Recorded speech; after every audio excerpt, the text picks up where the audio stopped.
Hello, it's another edition of Monday Morning Marketing Mojo. Today we'll be talking about aligning marketing to line of business selling. So a quick overview, what is line of business selling? Historically in the B2B world, the IT director or the CIO, they really made all IT related buying decisions. They were the final decision maker, they owned the budget. And while they oftentimes still do own the budget and are very much still involved in the process, the actual drive and what initiates that purchase has really shifted significantly. The line of business themselves, and what I mean by that is the specific departments. So sales, marketing, operations, HR, they're really the end users of that technology, and they're the ones driving the need and the requirements for new solutions. I think it's no surprise, or everyone fully understands that sales is driving the need for mobile, cloud-based solutions. Operations has their own set of requirements, and in many times they actually own the budget as well as they're the ones driving that specific need. With the rise of the as-a-service model, many IT expenses are now starting to become our operational expenses. So instead of having to purchase very expensive equipment that you have to keep on premise, that was a capital expense, that now is an operational expense that might be a monthly fee that has shifted over to the line of business. So the finance organization can really clearly see what the cost is per department based on the technology that they're using per department. And many times these solutions are really developed for specific lines of business.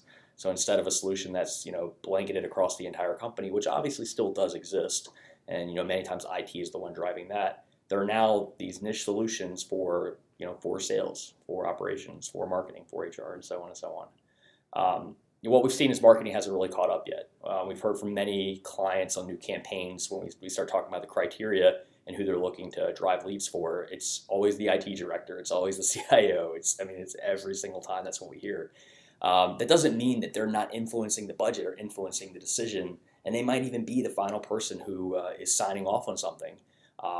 It's just that the actual heavy influencers who are initiating that drive and need and who you can really make a difference with on the marketing side, they're often left out of campaigns.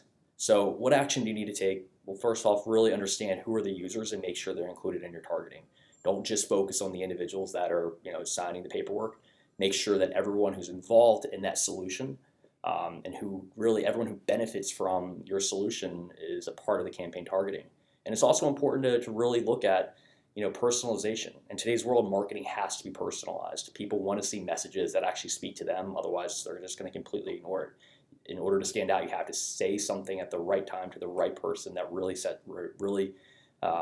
reaches them and impacts them to where they take notice.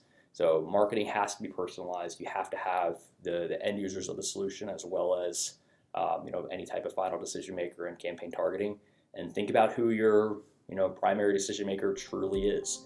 Is it the CIO or is it potentially the CMO? All right, if you have any questions, please leave them in the comments and we'll definitely address them. All right, thank you.